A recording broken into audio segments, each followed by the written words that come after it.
Really quickly, sorry for the glare off my pink shirt in the video, but if you're here to watch me physically, something is wrong with you. So enjoy it. Cheers. Hey gang, it's MGTOW Dad. I'm going to preface any videos that are coming from a MGTOW perspective with some kind of video like this. I will timestamp to where you can fast forward to if you don't know or care about this. But if you are not informed onto what a MGTOW is, this part is for you. Now, there's no definition. You can go to Urban Dictionary, YouTube, all these other places and get definitions. But to me, being a MGTOW means living a life perspective or philosophy of sorts that focuses on you as an individual male and your best interest. It's incredibly flexible, and there's actually a lot of diversity, ironically, with today's usage of that word among MGTOW. Another key component to MGTOW is a stereotypical rejection of the expectations of society, and this varies in degrees. For example, take a drink of water. Some MGTOW have the luxury and privilege of being able to live off grid, get off the system, all of that. I will let you deduce from that what you will, but there is a total detachment from society and societal expectations there. For me, I have three daughters, and the irony of a MGTOW father with three daughters is rich, but it is what it is, and I love my girls to the point that trying to describe it here to you seems rather trite. Another crucial aspect is focusing on developing the self and to one's own ideals. And that's a key there because, again, if you are rejecting societal norms and expectations, those ideals then have to be replaced from some other area, some perspective, experience, expectations, life goals, things like that. You don't just poof and get those. This is tough, and many MGTOWs struggle here if they lack age, life experience, life perspective, things like that. But it can be simply as small as being content to live away out in the wilderness and eventually just die. Maybe read and again increase your knowledge and grow and go on doing your own thing. Some MGTOW want to own companies, financially build around them so they don't have to worry about money for the rest of their lives. Some want to raise kids actually.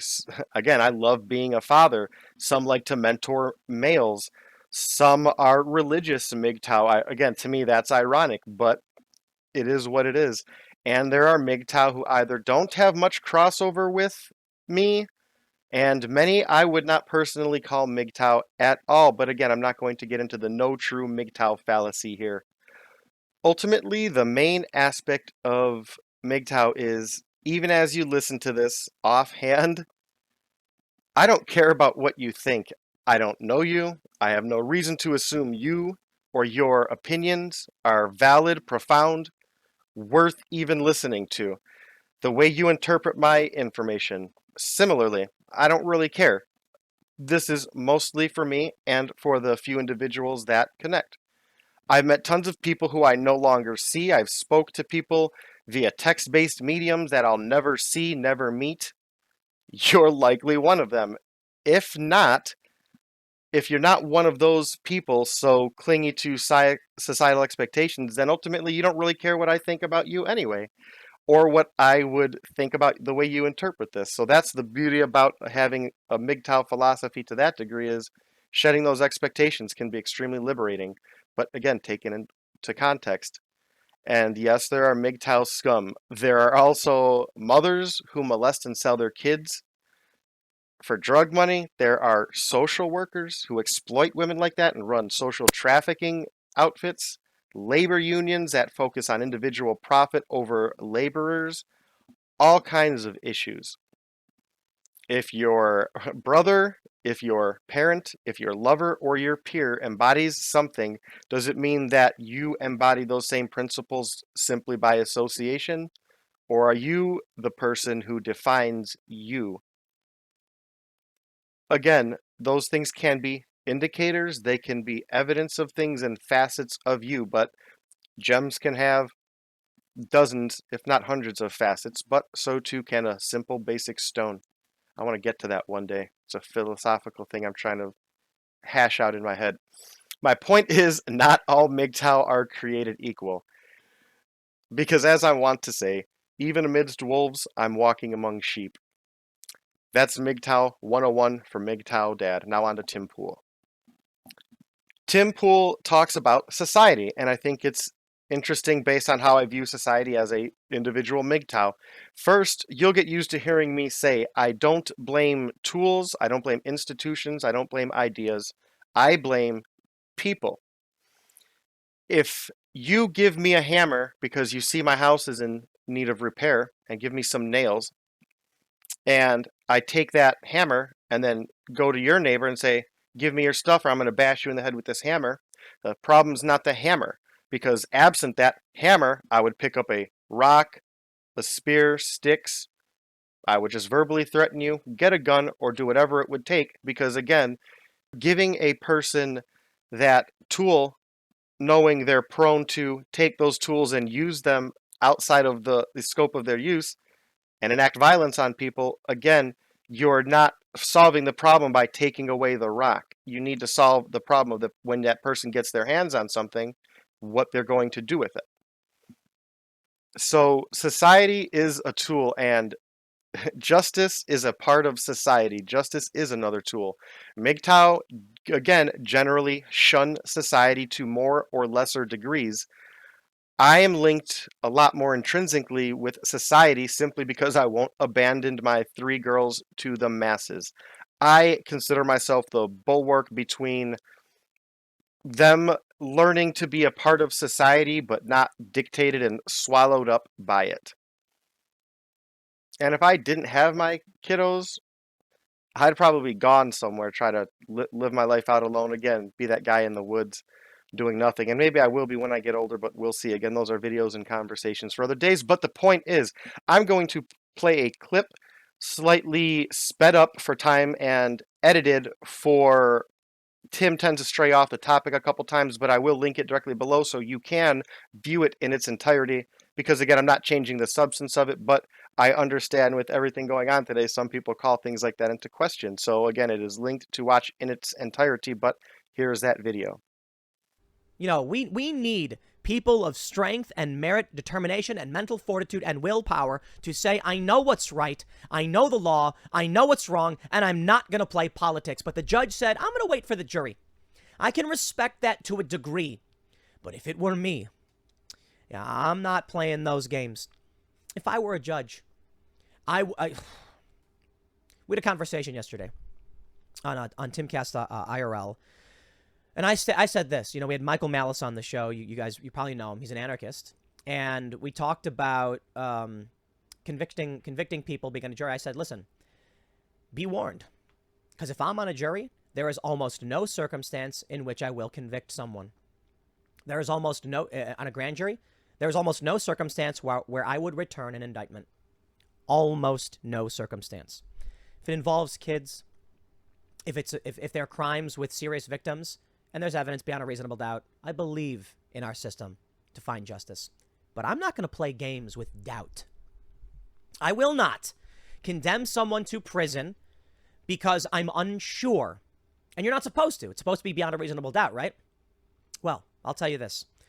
If I'm sitting there and they say, we are trying to convince you of something, you can show me a video. I wouldn't convict Alec Baldwin. I would say this to everyone's faces. It is better that 100 guilty persons escape than one innocent person suffer. Don't have me as a part of your system then. Because I'll tell you this. I certainly think there's a good likelihood Alec Baldwin should be. I will, maybe that's passing the buck, to be completely honest. Maybe Alec Baldwin's a bad example, but there are circumstances in which I would. Not in the case of Kyle Rittenhouse. Not in the case of Gage Grosskreutz. Here's a better example. You put me on a grand jury with a circumstance with Gage Grosskreutz, who's in possession of a concealed weapon, and you say, should we indict him for what happened that night in Kenosha? And I will say no. You can. I'm not your boss. I'm not the arbiter of truth and morality. You can do it, not me. You put me in a courtroom on a jury to convict. I would. Now, my issue here is that society demands compliance and maintenance. You can't demand a just and moral society by way of expecting others to do it and create it for you. Deferring justice to others in a case where you have the opportunity in your hands is part of the problem when you're constantly deferring to prosecutors. It would be ideal if you and I had an argument, we could solve that without having to pay someone to mediate, without, well, judges, again, because all of these things, I always say the government as we use it today is a way to mediate our inability to agree. So, if you and I both agree we should have taxes but can't agree on the rate, the government has to mediate that. Courts have to mediate that. Other people have to mediate it because we can't agree. I just find that ironic. Deferring to others is why you have rogue prosecutors, bad defenders, lynch mobs, and kangaroo courts. Now, Tim Pool, I think you would expect me, if I were on a jury, to convict if, and I'm going to be vague and silly here as not to convey any kind of real threat, as I'm not threatening anybody, but say Antifa Uranus found Tim's address and attacks him at his home, and I happen to be selected on that jury. I would assume Tim would want me to convict if there was overwhelming evidence that they committed a crime by entering your property and assaulting you. I would assume you wouldn't want me to say, you know what, Tim, I don't think it's my place to say they shouldn't do that and that they're guilty of anything. I think you would feel like justice had not been served. And now, in place of me as a citizen doing my part in society, you're left to now go and deal with that yourself the next time, because you may now see, oh, well, obviously attacking someone on their home with their compound with weapons isn't illegal and not frowned upon. The jury will allow it, so I'm going to go do that unto them. Or similarly, the Antifa Uranus, sorry, all kind of similar there in quality aside from Uranus, but they will now be emboldened to say, well, I can just attack Tim with impunity because I know people like me are going to be on that jury saying, not my place. Tim and them should deal with it. He should deal with the anal Uranus Antifa. That's his problem. That is the degradation of society. So I don't understand that you're complaining about the judge, for example, being expected to do these things from a position of morality and strength. Then you get to a point where you have a choice to do that, and then again you want to defer it to somebody else, and then are surprised and maybe disappointed when you have a jury member who got selected because they're a lot more, or arguably less, depending on the position, thought out than you are, Tim. And someone like you will get bumped off of a jury who's capable of making a rational, informed, and logical decision based on information, which may be not to move to convict or to find someone guilty still with the evidence. But again, someone like that will say, I'm going to X myself off of that equation, let these other people fill in the slots, then also complain about them filling the slots and complain about people like me not simply saying, yes, I'm capable of making an informed decision based on evidence. That just kind of blows me away. Tim takes a position and rarely thinks past that. And I say again often, if you can break something down to a bumper sticker or a t-shirt, it's not something you base your life on. It's something you discuss, expand upon, flesh out, discuss and debate, put to extremes, challenge yourself by having another person like me saying, that's kind of stupid. Again, I talk about provocation and putting yourself out there, because if you don't, if you just think you're right, you're not going to have someone telling you, that's kind of an ignorant position. That's not an informed position. And that's the importance of putting your thoughts out there, but also, hopefully, someone like Tim having the self-awareness to, again, assuming this would ever get to him, but I doubt that. But if you're watching and have a similar mindset, again, if someone kicks in your door, do you want the people who will then base what you do you want those people being someone like me who can make an informed decision, even if I have my biases because I've changed positions on many things. Chauvin, abortion, marriage, just all kinds of things. Gun control, ironically. I used to be a pro-lister. My brother, who's a left-brained person, ironically made me see the light of the fact that, okay, yeah, these government lists are bad. I used to be that person who would say, well, if I ain't got anything to hide, put me on the list. Well, no, that's not good. I can change. So you would want someone like me on a jury because I could come in saying, "Yeah, it's light outside," but then saying, "Oh, that's a floodlight shining in." I was just whatever. I woke up and didn't know what time it was. It could happen. Crazier things have happened. But if you live your ideal, just some catchy slogan again, when you hear me say things like life isn't, you shouldn't base your life on a bumper sticker or shirt, it's not that, it's about the things that come after, about why, how come, and how that can corner you to mindless thought. Last thing I'm going to say, and again, ironically, I'm going to leave you with a statement to think about. The most dangerous thoughts are axiomatic thoughts, things we just reflexively believe as truth, things we won't question or think about. Just think about the danger of that. Now, it is a comfort in society. You want to be able to trust and believe the things people say via media, or whether it is the media, whether they're saying it directly, indirectly, whether it's your family, friends. You want to believe that. But it is extremely dangerous to think something like there were weapons of mass destruction and it's obvious because we should go to war with Iraq because he did gas the Kurds. Those are all things that make sense until you actually think about them. So, similarly, axiomatic thinking. If I have nothing to fear, why would I worry about my name being on a list for my assault rifle? Because that list is going to go to someone who's going to want to target people with assault rifles one day. Not having done anything illegal, wasn't illegal when I bought it. Tomorrow someone could make me a target of a crime, and now I'm on a list.